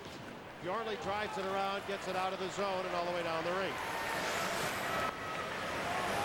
And here's Roach back behind the net. Brought to center by Ulmer. Brings it in to Beta. And the one-timer broke his stick. About a foot up the shaft it broke. Gorin in the corner. Hergert gets it out of the zone. Here's Roach to pick it up again. Boy, he's had a very nice weekend as well, Trevor Roach. Panzer shot it wide. Roach once more. Jammed up on the play. Ulmer. Mazurek. Back behind the net now, Ulmer. Panzer centers it. Roach waits. Shoots. It's off a skate. It's loose at the side of Panzer. Right in front for Mazurek. A perfect play and a goal. Wow. 5-2 North Dakota. What patience. What patience. Marvelous. Tom, you can call this one, but I'll tell you what, There was some great plays all the way around here. Patience with the puck. Mazurecki ends up being he gets the cake. But there's some players that made some plays besides him. Well, I thought that Roach once again back in the point made a couple of tremendous plays back here. Watch here, the little fake. He has an insight to move to the far side. You see the deflection off the skate again. But the thing is, the puck is in the movement, going to the front. The rebound comes right back out to Mazurek, who comes in, and he's had a very strong game for this hockey club as well. That's a power play goal. That comes at 5:55 of the period. The one assist will go to Panzer, and the other will go to number 7, Travis Roach. Passing was so good, all he had to do was tuck it into a half-empty net to get his 5th of the year. There's Reinbrecht trying to shoot it in. Desner, a long shot. Somehow that found Kohler, and he made the save. He was pretty well screened on that one. Panzer kicked it loose, couldn't control. Heatley trying to work it to Huckalo, but Kohler right there to cover up. North Dakota starting to build a commanding lead, and this is the championship game in Minneapolis. Well, this is a very tough hole to climb out of right now when you're down 3 goals in championship play. And the Fighting Sioux, very, very strong third period all season long. Fighting Sioux scored 7 goals yesterday in their 7-3 victory over St. Cloud State in the semifinal. Here's Goran, turned away by Melanson. And they've got 5 here tonight with 13.5 minutes to play. And 4 of those goals, Frank, came in the third period yesterday. Oh, that's right. There's a pass off a skate of Elmer, and he puts a lot of pressure on. There is no question that the Fighting Sioux are the hungrier of the 2 teams out on the ice tonight. Dumped in by Beta. And Brooks over to pick it up. Brooks starting to move it up to Heatley. He's checked by Defoe, and now it's blocked at the line. And you'll recall in last year's championship game, which was won by Denver, the Fighting Sioux started to fade. I don't remember if they were shut out or not. It was a pretty lopsided victory by Denver. And it started to spell the death knell for the Fighting Sioux, who did not have a good NCAA tournament run. Murray knocks it down, but North Dakota with the 5 goals here tonight, very much in control as Defoe brings it in. Whoa, that was offside and very close. Told you there are plenty of other tournament games going on. This year is very good news for the WCHA bubble teams. St. Lawrence, the number 1 seed, dumping RPI, which is another bubble team. Rensselaer losing 2-0. Wow. Michigan State, final victory here over the upstart Mavericks from Nebraska, Omaha. Give Mike Kemp a lot of credit for bringing a sub-500 team into the championship game with upset after upset, but the Spartans go on to win that one 6-0. Well, you talk about North Dakota being in the Final 5. This is the 5th in a row they've been here. And Frank, they've been in the championship game each of the last 4 years. Pretty amazing. They have been that strong, of course. They lost to Denver last year, was 4-3. The year before that, they lost to Wisconsin 3-2. And before that, they won against Minnesota by a score of 4-3 in overtime. Well, my memory warped that score, Tom, because I thought they were outplayed much more badly than 4-3. I thought Denver pretty well snuffed them out in that game. I didn't realize it was that. Remember it being that close. There's Bjornley playing it around. Bjornley has it again. Of course, North Dakota, the regular season champions the last 3 consecutive years until the Badgers took the McNaughton Cup this season. Doman tries to jam it in. His shot was deflected by Schneekloth, and it leaves the rink. Now down to 11.5 to go. Guys, I don't want to sound like a hometown guy here, but actually after the first period last night, which the Badgers could have put the Gophers down 6-0, the Gophers kind of outshot them on a pretty significant number. Yes. And could have scored a break or 2. So the last 2 periods here going into today's game been a little bit difficult for the Badgers. They have not played as snappy and as smart and as enthusiastic as they have to be as they go into next week's competition. And I think it's a pretty significant point too. Out at center and dumped right back in. Missouri. Anybody thought I was questioning your recall on the score? No, I wasn't, Tom. On the 4-3 score. I just remember it being The overall play. lopsided game. You're right. I thought Denver was very much in control of that one. As the Fighting Sioux are very much in control of this one. No question about that. Here comes Fahey. Granado gets it. And out of the left side, Mark Jackson brings it in. Pretty much regardless of the results here, these teams will be seeded number 1 and number 2 in the West, which means they won't play in the West Regional because, you know, 2 teams come out of each region. But, of course, there always could be that matchup at the Big Dance in Providence this year. West Region, of course, will be at WCHA Arena next weekend. Desner to get it. Defoe to apply the pressure. Desner starts to move it up ice for the Wisconsin Badgers. Hitting the line.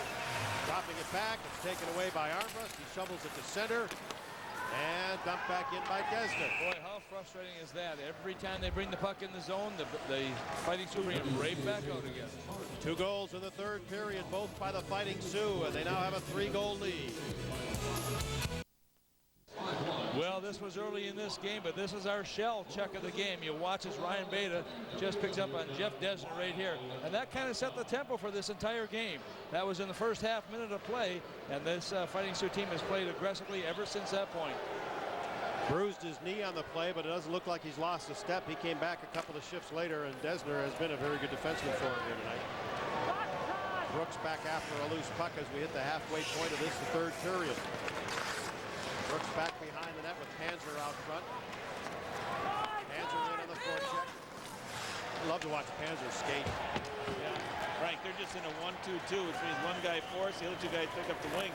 So they're going to make you make a lot of passes to get up the rink. That being the North Dakota guys. They're not going to make it easy for you. And there was a good pass by Herger trying to set up Nicky Siren.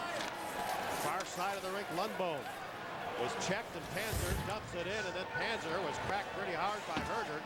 Darn near knocked into the Wisconsin bench. Badgers start to skate it out. Wheeler to Reinprecht. Reinprecht tried to get around Beta, couldn't do it. Herger played it to the line. Beta goes cross rink. Ulmer dumps it in. And the Fighting Sioux can go into a defensive shell here. And there's Doug, exactly what you're talking about. That 1-2-2, and Gorin was 30 feet up from the goal line. And I don't know if they've got enough offensive defensemen to tic-tac-toe the puck up the rink. This will be a real challenge for the Badgers. Out to the far side, here's Reinprecht looking for Huckalo. Instead, Bjornley, the defenseman, forces it in. O'Connell back behind the net for the Fighting Sioux to the far side of the rink. Beta out to Ulmer at center. They work it out pretty easily. Ulmer the drop for Gorin, looking for the hat trick, and his shot comes down off the glass. Reinprecht to pick it up, and he lays it back out at center, and the Badgers 2-on-2. Heatley, and then it's dumped in deeper by Vega. O'Connell after the puck, watched by Heatley. The pass was deflected. Reinprecht couldn't control, and chased back in the zone is Jackson. Here's Huckalo. Over to Mark Jackson again. Left side pass to the skates of Heatley. Now to Reinprecht. Tipped away by Gorin. Fahey shooting it around. Commodore after the loose puck. Commodore plays it up on the glass. Defoe is there trying to protect it. Heatley goes after it. And now behind the net, controlled by North Dakota's Spiewak to Armbrust. And out at center ice, dumped back in by Fahey. O'Connell rolls back to center. And he dumps it to the line where Fahey knocks it down. It comes back to Armbrust, who breaks in. Armbrust shooting, looking for the top corner on the near side, but he shot it high. And Melanson was showing some of that top corner as well. Loose at the side to Spiewak, and Melanson sweeps it away. Here's Cook. Fahey in the corner. Defoe goes in after him. And it'll be controlled by Doman. Matt Murray can't control it. Scarperud knocked it out. Scarperud reaches again. He ties up with Cook. Down to 7:20 to go. Brought ahead by Panzer. Brings it in, and his shot hit Brooks, and then Brooks hit him. And behind the net, it's Desner. Desner takes a look. This is when the frustration begins to set in. Scarperud playing it back in. And it's played around by Lundbone. Brooks after the puck, dumping it out at center. And over to pick it up now is Travis Roach. If body language says anything, guys, this thing is pretty well sealed. The Badgers got to get something to get the change here. They got to get something going pretty soon. It's going to to be tough sledding for them. They need at least 3 goals. Here's Kohler the save. He saves the rebound. Ulmer right there to take the rebound away and protect the goaltender. Ulmer in over the line. Here's Hammer centering it. Lundbom goes after the puck, and it'll be taken away by Granato. Now the pass just a little bit too far for Vega. He forces it to the blue line. Hammer tried to get rid of it, but Hussey forces it deep in the zone. And the pass by Gorin just too far for Beta. Jackson gets it back in. He's trapped it. Gorin dumps it right back out. Well, that's what the Fighting Sioux are doing right now, just getting the puck, making sure everything is kept on the perimeter. They don't want to give any good opportunities to the Badgers. Now here's Brad Winchester. Runs into the check by Gorin, dumping it in. Kohler with the stick on the puck. Schneekloth gets it out of the zone. Jackson runs into the check of Ulmer. Jackson again takes a look, lifts it in the air. That's the only way they're going to get it in this time. Reinprecht in the corner. Back up the middle for Jackson. A slap shot. Kohler makes the save. Rebound hops into the corner. Reinprecht once again. Turning up the pressure. He got it to Fahey, but Fahey was dropped. Jackson playing it back around. Here's Reinprecht once more.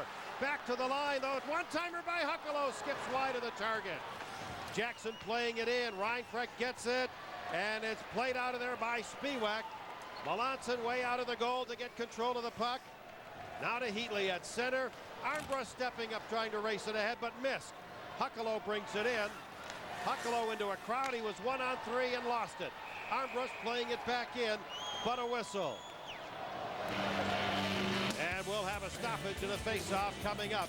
Under 5 minutes to go in regulation. Well, a couple of penalties being called. Chris Lineweber, the freshman defenseman for the Fighting Sioux, will pick up a penalty for holding, I believe. And for Wisconsin, Huckelo will pick up the penalty. This is where your coach. Excuse me, that's O'Connell picking up a penalty for North Dakota. Now, this is your coach. Your coach Blaze. You tell your guys, don't take a penalty. Don't set up a 4-on-3. Just let this thing go out. If we tie with this 2-minute shift, that's fine. Just don't get a penalty. Don't give them a good chance for a power play. 4-on-3 is the best one besides the 5-on-3 you can get. Now back behind the net, Jeff Desner over to pick it up for the University of Wisconsin. Boy, as effective as Desner has been, I don't have him for a point yet this weekend. The Badgers haven't been in the offensive zone sustained time. And for the defenseman to get points, you got to have some forwards that bust up the rink, or you got to have the puck in the offensive zone where you get somebody to assist from the point. You get a chance to put the puck on the net, get a rebound, a tip, what have you. Frank, it's interesting when you look at the Badgers lineup. They only have one defenseman who has points in this weekend, and that's Dan Bjornley, who's picked up a goal and assist, and that was in the previous game. Very good. Yeah, that was one thing that concerned me with their power play. We talked about it when they're at Mariucci. They've got a great team and they're well balanced, but is their power play? Do they have enough defensemen to create enough opportunities at the right time to win the big one with a power play? They may not need it, but it certainly would help. Here's Reinprecht trying to move right to the net. We're in a 4-skater aside situation. Only 4 minutes left in regulation. And not much time for the Badgers. As we said, they need at least 3 goals. Here's Ulmer. Nice catch. Trying to get past Bjornley, and he's knocked down. Ulmer gets up looking for a red armband in the air, but there's none to be seen. Got a twitch is all he got. Yeah, Bjorn made a nice little play there, just to be able to stay with him. Here come Heatley and Reinprecht. Heatley takes the hit, makes the play. There'll be a penalty, a blast! Rebound, a goal by Reinprecht. So the penalty will be waved off, and the Badgers have closed the margin now, 5-3. Well, Reinprecht was in the right position right there, but that will give another assist to the defensive core of the Wisconsin Badgers. Fahey comes in here with the initial shot as it goes off the goaltender. Reinprecht's in the right place. You watch here, controlling the puck here. Heatley will probably get an assist too. As he comes in over the blue line here, he makes the play over to Reinprecht, who passes across. A good hard shot. And you can see Kohler does his job. A rebound comes out here. Roche cannot get to it in time, and Reinprecht just follows through to bring the Badgers to within 2 goals here. North Dakota leads 5-3 with 3:44 to go in period number 3. Reinprecht with his 26th goal of the season, his first goal of the game, but his 3rd point of the weekend. He has now stretched a scoring streak to 12 consecutive games, and in that time he's got 9 goals, 19 points. We'll take a break. 3.5 minutes to go. Back in a moment.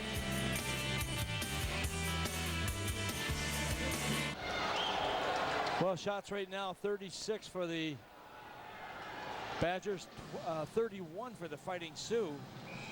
But the Badgers need some more shots. Obviously, they trail by 2 goals here with just 3 minutes and 39 seconds showing on the clock. There's a look at Danny Heatley figuring in the last goal for Wisconsin. Tom, isn't it great to see a player like that coming into this league? Boy, is it ever. We need to, you know, it needs that infusion of all-star players, and he conducts himself like a big timer too. He goes after, he plays hard, he makes plays. I mean, those two guys, Ryan Prick and this young fella Heatley, have been a major part of their team this year. You know, Lundholm after a loose puck. Go ahead, Tom. Coming into this game, Wisconsin had won 5 straight WCHA playoff games against the Sioux. Right? Commodore. Long wrist shot was knocked down by Heatley. Still 4 skaters aside for another 16 seconds or so. Heatley, a move, another, and lost it. Commodore after it. Reinprecht digging for it. Commodore up on the far side gets help from Gorin. They give him some space, so he takes it and was hauled down by Heatley. And Heatley turned and looked over his shoulder to see if there'd be a red armband. And Donnie had the twitch again. But and no call on that one as it's dumped in now by Brooks. Mazurek. And it's back out at center ice. Here's Fahey. So those minor penalties are over. O'Connell and Huckalo are out. We're down to 2.5 to go. It's a 2-goal lead for the Fighting Sioux in this championship game. Icing? Indeed.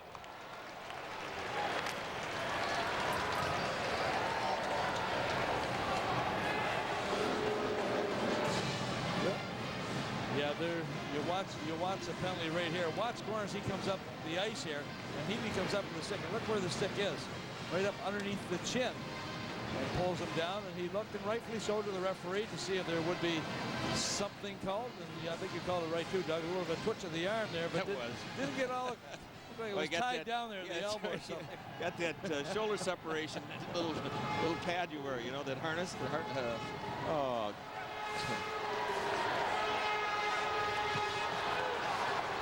Commodore back behind the net, shooting it around. Kicked loose again by Gorin. Actually, that's Fahey, I beg your pardon. And driven down by Scarperud. This also. Will it go? Boom. You mean you couldn't catch up to that puck? That's 10 off, or what, in the shuffleboard? You just get it over the line?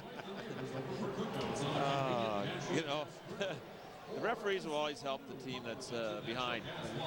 I mean, psychological here was an advantage for the Badgers, but not such a severe one. So look at Dean Blazer a moment ago, and his assistant coach Jeff Bowen out of East Grand Forks, Minnesota. And look also at, there they are once again, and then Jeff was giving me the business last night that I didn't say anything nice about North Dakota. I thought he was kidding. He said, no, he's already had calls from Grand Forks. Oh my goodness, they've got a wonderful team and well coached, and they deserve every success they've got. You know, I think we were talking similarly about Wisconsin back when they were at Mariucci Arena towards the end of the season, about trying to find a flaw in Wisconsin. You have to be picky. You say that about both teams. You want to find a flaw in these teams, you have to be very picky. They're 2 very good teams. And they both start in goal, Frank. They're great goaltending. Both teams are great goaltending. They've got good players up front, and the defense are pretty good. Yeah. Andy Kohler in relief of Carl Gehring, the all-WCHA goaltender, and doing exactly what his coach and teammates would hope that he would do and give him a chance to win. He certainly has done that. Down to 1:20 to go here in regulation. And Trevor Roach flipping it in.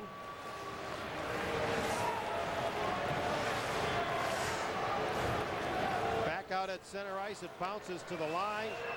And there's Mazurek to play it ahead. Armbrust dumping it back into Wisconsin territory. It might have been touched by a high stick. It was, but now they're going to wave it off. And under a minute to go in this championship game. And now Scarperud steps up. Doman battles to get it to the line. He's knocked down. Played back out by Scarperud. Bjorklund tries to dump it in. Here comes Panzer, but it's offside at the blue line and very close. Yes, he was offside though. He goes back to question the call, but he had the skates just over the line before the puck got to him. His team leading by 2 goals with just almost 40 seconds remaining on the scoreboard. Now this crew worked the Thursday night. 40 seconds, I should say. Excuse me. They worked the play-in game, except for Donnie, two linesmen, Randy Schmidt and Joe Romano did a nice job. Joe was on the line, he's in position, makes the call, and Donnie Adams did a nice job tonight. And I think the refereeing in the tournament has been pretty doggone good. Yeah, it has been. Yeah, well, these guys work hard, no question. I should have said that when I was coaching. I probably got a few more calls. I'm a little late. I don't think you ever said that when you were coaching. Oh, yes, I did. I told Greg Sanford a lot of times, come on over, I'll buy you one. Yeah. Oh, no, they've done a nice job. Wisconsin calls their timeout right now. Just a couple seconds to perhaps re-strategize what they're trying to do.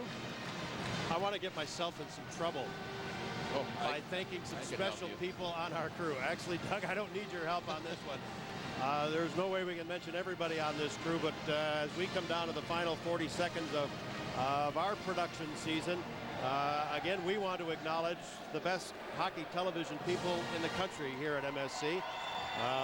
Guys' names you hear all the time, Matt Hoover, our producer, and Dave Higgins, but without them, they're an artist without a palette. I'll tell you, we've got great support from technical director Sue Duffy. Pat Carlson, a road warrior, has been with us on every trip. She's been handling our graphics. Larry Robertson helping out with stats here.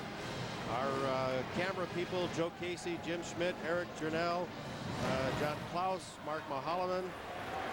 Who am I going to leave out here? Tape guys like Danny Lutz and Steve Flegel. You'll see their work in just a couple of seconds. And everybody else who I haven't mentioned, we thank all of you from the bottom of our hearts. Paul Kelly, working wonderful audio here at Target Center. Thank you, a great crew. Down to 19 seconds now, and then the Fighting Sioux will be able to congratulate one another. An empty net at the other end, and they pulled Melanson for an extra skater. This puck will go wide of the net. It'll create an icing situation with about 9 seconds to go in this one. Frank, you're absolutely right. I think the crew that we have worked with for the last few years, especially this year, have really stepped up to the plate when things were difficult to work with. They've always made it a broadcast that we can be proud of from the WCHA side, and our hats to each and every one of you for making us look good up here. Oh, absolutely. You know, the challenge is sometimes it's so nice to sit at home and watch the game because it's so well done. That's a compliment to MSC. You know, my wife had an opportunity to make the trip up to Duluth. She sat in the truck and watched the production for the first time, and she said she'd never watch TV sports the same way again. Everybody does their job so easily. They make the job look easy. That's because they're so good. And the Fighting Sioux, so good in this one, in winning their second Final Five championship with a victory over the University of Wisconsin, 5-3. Definitely the dominant team here in this one. They have won the Broadmoor Trophy in 82 and 87. They won it in a Final Five situation in 97 and again here in 2000. And that is a team that has won the McNaughton Cup 3 years in a row as the regular season champ. And now they very much appreciate getting this Broadmoor Trophy after having finished second place in the regular season this year.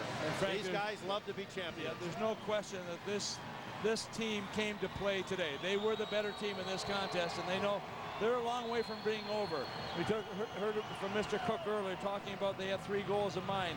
Dustin talked about winning the league, winning the playoffs, and then going on to the NCAA. Well, unfortunately for us, there are teams on the way that want to discourage you from winning all of those things. And North Dakota comes in here, and they had the spirit that they needed early on here, and they have performed exceptionally well in this contest. And they win by 2 goals in a game that just had them flying game in and game out. And I really think the trend of this game was set early on by Ryan Beda when he came in with that first physical check. As we talked about them having the speed, but we talked about Wisconsin having the physical presence.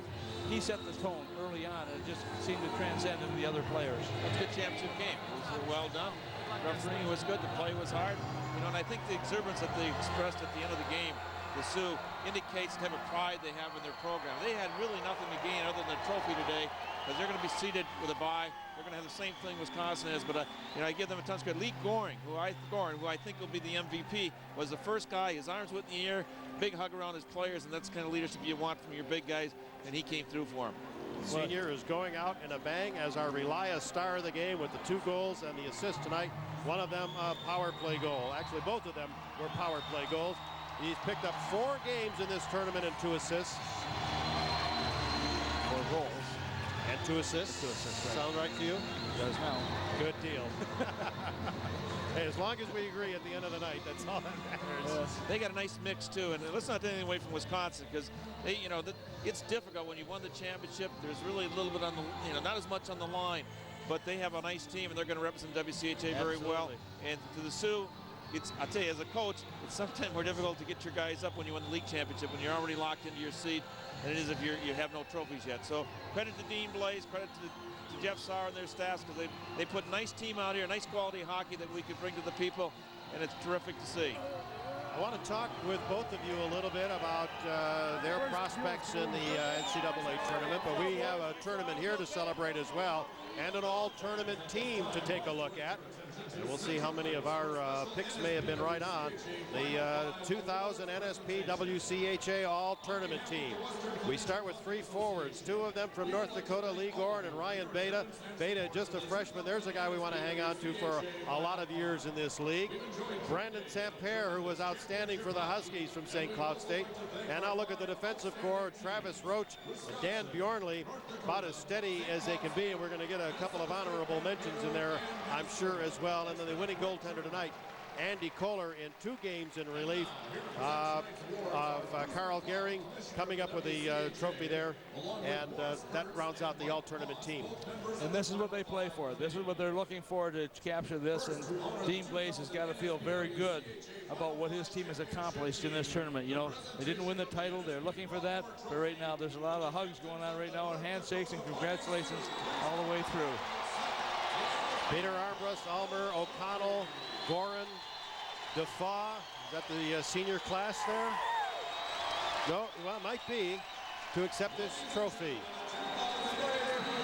The Broadmoor Trophy, first presented by the Broadmoor World Arena of Colorado Springs, and now held here, symbolizing the championship in this Final 5 tournament at Target Center. And you can't feel any happier for the Fighting Sioux after a terrific weekend. They were 7-3 winners yesterday over St. Cloud State. Win this one 5-3 in the championship game. We'll be moving on. Probably we'll get the number 2 seed in the NCAA tournament. And we fully expect them, along with Wisconsin, to be at Mariucci Arena next weekend. They are introducing the all-tournament team to the fans here at Target Center as you take a look at some of the players, including Travis Roach. We're going to take a break. We're going to have much more for you here, including we'll get the experts, Tom Reed and Doug Woop, to look ahead to the NCAA tournament. Paul Brown is standing by at ice level with a live microphone and a camera, trying to get a player or 2 to bring you as well. Championship goes to North Dakota.